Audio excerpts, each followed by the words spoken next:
Ignore the hair. It's not that deep. Anyway, Nick Aldis is no longer the SmackDown GM.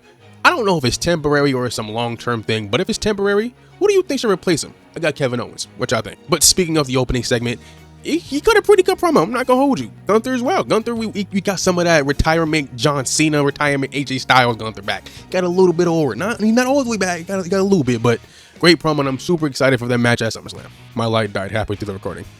My bad. Anyway, Sami Zayn crashed out again, as he should have, because my God, he deserves to crash out. Because what do you mean he doesn't get a rematch? Like, what happened to the rematch clause? Is that not a thing? Was it used up in the tag match? I don't know, but he has to go through a number 1 contenders match at SummerSlam versus the winner of the main event, which all 6 members of the 6-man tag got involved. So that rendered voice out. So it came down to Damian Priest, Trick Williams, and Finn. What a crazy combination. But our GOAT, yes, yours too, our GOAT won, Finn Balor. Now, let me just say this. I would love for Finn to win. I want him to win the world title. It's time, okay? I said this earlier in the year. I'm like, hey, it wouldn't really make sense for Finn to win leading into WrestleMania. It doesn't really make sense. But now, you know what I mean? We ain't got no big events anymore. That's kinda, you know what I mean? You can hold it for like a month or two.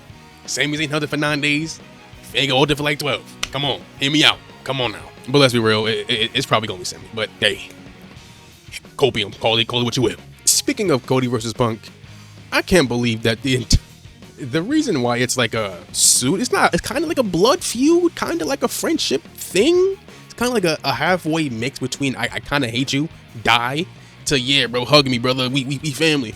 It's really weird. And it's because CM Punk accidentally hit him with the strap at Saturday Night's main event. That's like the big triggering event. Not the title itself. The strap. What?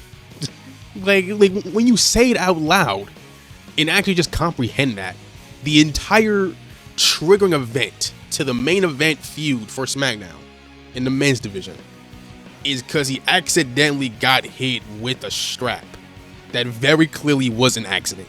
It wasn't like he swung it. Like, no, he just put it on his shoulder, accidentally hit him, and walked away. That's... Anyway, the promo segment was great, as always, between those two. It's not as good as the little... You remember the little pre-Mania promo that they've been doing for the last couple years? You know, 2024 and 2025. They did, the yearly pre-Mania promo. I think those are better, but I do think this was a pretty good one, too. Again, in a bubble, I'm excited for it, but like when you just looked at the build to this, it's like, I don't know, man. I don't know. I'm probably gonna rank the feud, or rank the builds to the feuds for SummerSlam, and this is definitely towards the bottom. I'm not gonna hold it. Maybe I'm tweaking. Let me know in the comments. Am I tweaking? But yeah, not the biggest fan of this build. I'm not gonna lie. And then we saw the return of Nikki Bella. Yay! I don't know if anybody's particularly excited about that, but she's back, and we're getting a 6-woman tag match at SummerSlam, which is kind of out of nowhere. But hey, I ain't complaining. I guess more people on TV. Sure. Over under on a heel turn. SummerSlam. I got the over. I don't think it's happening yet. Let me know your thoughts on that. This new babyface solo is so good. It's way better than whatever bootleg Don Salieri gimmick he had before. All right, it was okay for what it was, but he very clearly was meant to be a comedic kind of guy, you know what I mean? And this version of him fits him way better. I'm enjoying it. Let's see where it goes. Hopefully, maybe he can get the U.S. title after everything in this bloodline thing is done. Who knows? But I'm loving this. And last but certainly not least, we got to talk about these women ladder match qualifiers. Now, first of all, Chelsea Green beat Kiana James clean. That is kind of crazy. I'm not going to hold you. I don't have a problem with her winning. I predicted her to get into the match some way, somehow.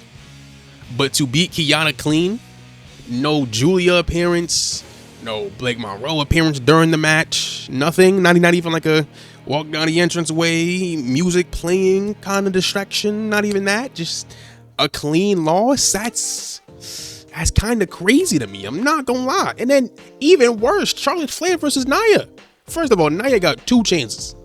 Okay, and it looks like either Jordan Grace or Julia probably not getting one. Okay, they probably not getting one. Maybe one of them might get something, but like, come on, it ain't really looking good. She gets 2. Not only does she get 2, but both matches end in a DQ loss for her due to outside factors. So which leads me to believe, is she getting a third chance next week? Is she? Because SummerSlam is next week. I hope y'all know that. It's next Saturday and Sunday. It's next week. So is she the final person in the match? Because it would make sense, because she crashed out after the match. She crashed out. And Charlotte calls her the first time, and Jade calls her the second time, and they're both in the match. And I would not be surprised if they do something there. So if they do that, she would have 3 chances to get in. Well, Blake, Jordan, and Julia get 0. That is crazy to me. That is insane to me. Wow. just wow. The line of logic in the 2 main event world championships, it's like, it's baffling. Like, really? Like, I get it. Jade versus Charlotte, that can easily just be a one-on-one match. It didn't really need to be part of a ladder match build. Tiffany can literally just defend her title. JC Jane literally called her out early in the show. And Blake Monroe. They can easily just do something there. So it's like, did any of them in the match before need to be in the match? Chelsea, all right, fine, cool. But like, really? Ah, man. The decision-making skills of WWE is questionable. It is definitely questionable. But one thing that is not questionable, this channel. You'll probably like, some probably not. Who knows? Maybe click it, find out, and have a good day. I am tired.